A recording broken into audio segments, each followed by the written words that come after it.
pour être un bon groom. Il faut être passionné déjà. Il faut avoir de la rigueur. Il faut être gentil avec les chevaux, les aimer, savoir les observer. Je passe ma journée à essayer de leur faire plaisir.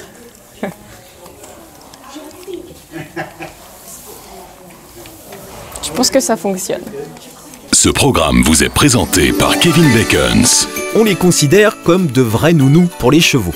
Ils connaissent leurs habitudes, leurs humeurs, leur caractère sur le bout des doigts. Aux écuries, sur la route ou en concours, le groom est sans aucun doute la personne la plus proche des chevaux. Et c'est pour saluer leur travail de l'ombre, mais ô combien essentiel, que nous avons décidé aujourd'hui de vous partager la vie d'une groom plutôt sympathique. Elle s'appelle Julia et on peut dire que sa vie a pris le rythme des chevaux dont elle s'occupe au quotidien. J'ai commencé l'équitation au Poney Club, à Grès exactement, dans ma région. Et j'avais 4 ans. J'ai toujours été attirée par les animaux. Et là, le cheval, c'est particulier, quoi. On peut avoir une relation un peu particulière avec, ça me plaît. Mes parents m'ont inscrite ma mère m'a inscrite à la danse. J'y suis allée une fois. J'ai fait une séance. Et non, j'y suis pas retournée. Je serai jamais danseuse, mais par contre, cavalière, pourquoi pas. Bon, à l'âge de 4 ans, c'est tôt encore, donc on sait pas. Mais l'équitation, soit on accroche, soit on n'accroche pas. Et si on accroche vraiment, on n'arrête jamais. Et la preuve, j'ai 28 ans cette année, et je fais toujours de l'équitation. Et j'ai jamais arrêté. Hop. À tout à l'heure, ouais, tout de suite.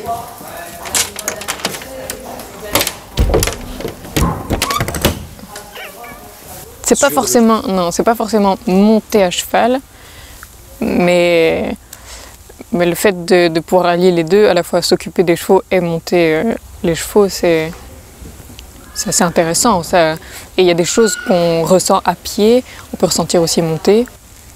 Enfin, c'est complémentaire. Enfin, les cavaliers ont beaucoup de talent, donc ils font des choses que les grooms ne savent pas faire, et en même temps, les grooms sont indispensables pour les cavaliers. J'ai dit que c'était toujours mieux de préparer les fils à l'avance, parce que c'est quand même ce qui prend le plus de temps. Entrecouper le fil, faire le nœud au bout, le mettre dans l'aiguille. Au moins après, quand je fais les nattes du cheval, je perds pas de temps à couper mon fil, faire le nœud, le mettre dans l'aiguille. Enfin, je vais le mettre dans l'aiguille quoi qu'il arrive, mais au moins je gagnerai du temps là-dessus. J'aurais pas besoin de couper le fil et faire le nœud. Ça, hop, c'est prêt. C'est prêt pour les 2 chevaux. Après. Hop.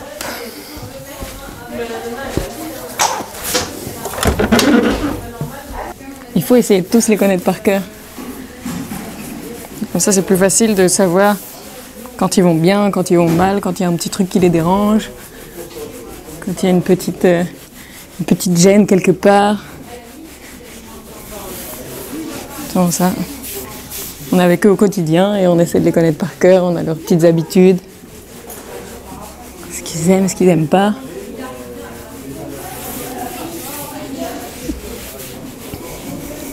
Pour essayer de les mettre dans le confort, qu'ils se sentent comme à la maison.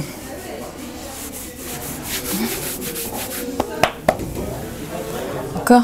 C'est une ceinture qui envoie des champs magnétiques, donc du magnétisme. Ça permet d'activer la circulation.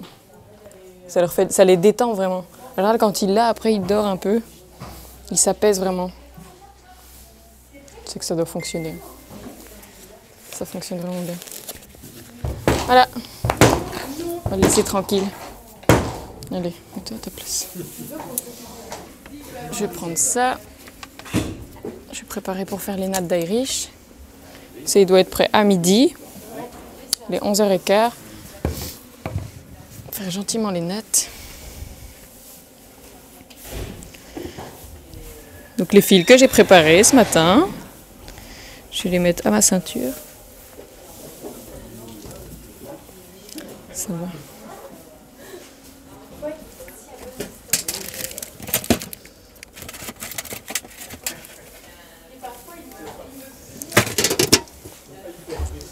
Et un truc pas très agréable, je vais manger mes élastiques.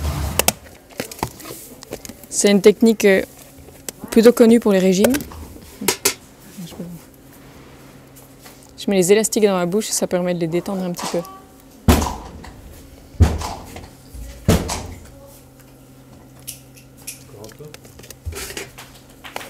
Je mets les élastiques dans ma bouche et ça permet de les détendre un petit peu. C'est pas très bon, mais ça va aller. Faut pas avoir la nausée sinon on vomit direct.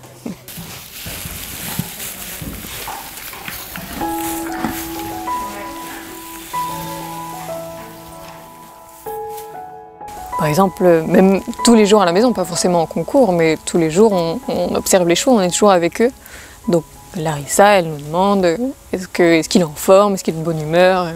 Enfin, on le voit tout de suite quand on sort Valentin du box, on sait s'il est de bonne humeur, s'il est un peu plus fatigué aujourd'hui, s'il est un petit peu ronchon. On sait. Après, on le choisit. C'est quand même chouette de faire de sa passion son métier. C'est pas donné à tout le monde. C'est sûr qu'il y a des journées un petit peu plus longues que d'autres, un petit peu plus fatigantes, mais on est toujours ravis de se lever le matin pour aller s'occuper des chevaux et pour passer notre journée à leur côté. Comment on doit être? Il faut être passionné. Vraiment, c'est vraiment la première chose, la chose primordiale pour moi. C'est aimer les chevaux, être passionné, et après on leur donne tout. Hein. Lui, vraiment, ce qu'il aime, c'est qu'on s'occupe de lui, tout le temps, tout le temps. On lui brosse les crins pendant des heures, il adore.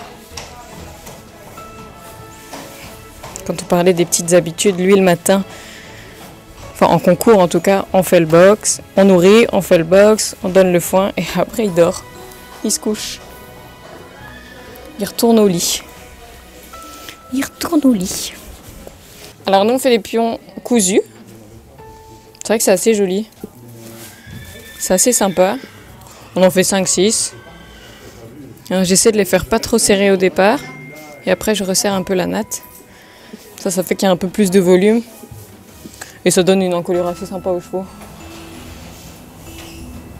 Assez volumineuse.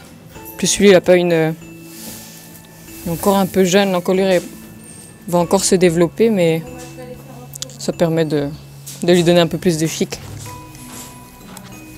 Ça lui va plutôt bien. Alors mes premières nattes, je m'en souviens, dans mon village, il y avait une personne qui avait deux chevaux. Vu que j'étais déjà passionnée à fond, j'allais souvent chez lui et on allait faire des promenades, il m'emmenait en promenade. Et je m'entraînais sur un de ses chevaux pour pouvoir faire des nattes et je faisais tout comme si j'allais en concours. Mais j'étais vraiment petite.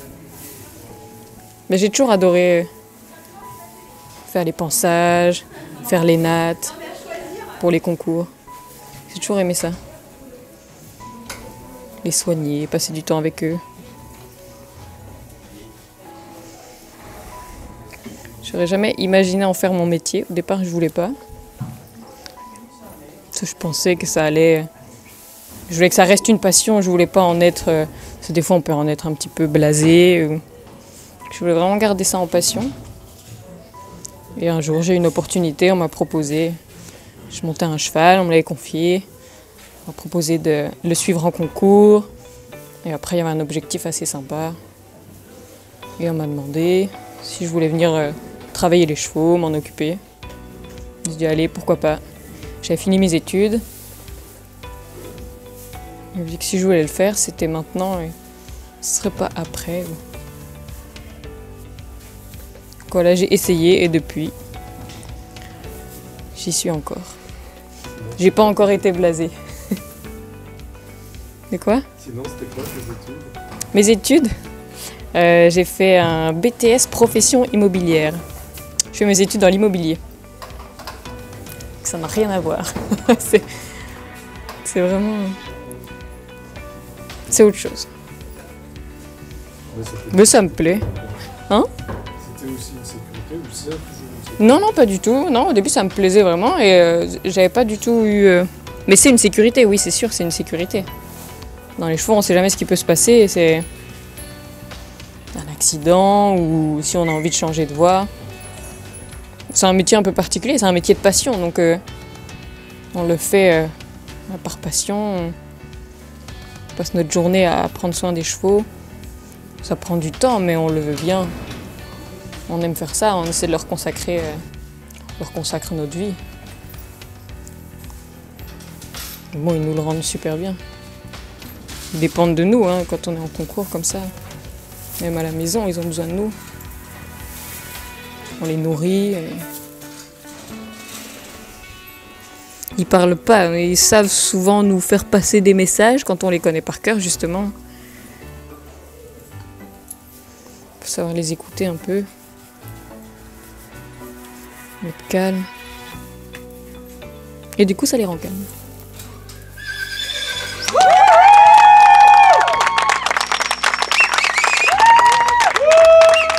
Après, notre vie est un peu particulière, quoi. Je ne vais pas dire qu'on met une partie de notre vie de côté, mais on leur consacre notre vie, quoi. Puis après, je ne sais pas si on fait ce métier-là toute notre vie. Mais en tout cas, quand on le fait à fond et ça ne nous dérange pas de partir. Certains grooms à l'autre bout du monde avec les chevaux et quand ils sont à l'autre bout du monde, ils ne sont pas avec leur famille. Donc là, c'est sûr que faut faire des choix, mais c'est pas des sacrifices, c'est des choix. Disponibilité et la passion, ouais, faut être 100% avec les chevaux. Chaque cheval est différent. Donc chaque caractère, c'est comme les humains, on est tous différents, on a tous un caractère, on a tous notre personnalité et les chevaux c'est la même chose. Ils ont tous une personnalité différente et ils laissent une trace d'eux en nous. Chaque cheval dont on s'occupe, moi chaque cheval dont je me suis occupée, comme j'avais dit une fois, il y a une partie de chaque cheval qui réside en moi. Je me souviens de chaque cheval et ils laissent tous une trace un peu particulière. Certains plus que d'autres. On s'attache à des chevaux, certains qui ont des personnalités un petit peu particulières, un peu atypiques, on s'y attache. Parce qu'on arrive justement à les comprendre et ça c'est chouette. C'est vrai qu'en concours on a moins de chevaux, donc on peut vraiment prendre le temps pour chaque cheval. Vraiment. Et c'est important pour eux.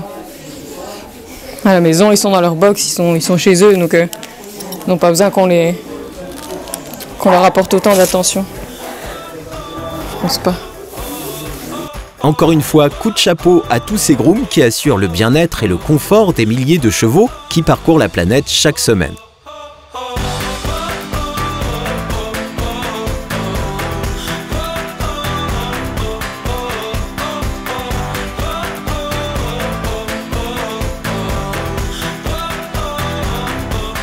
Ce programme vous est présenté par Kevin Bekens.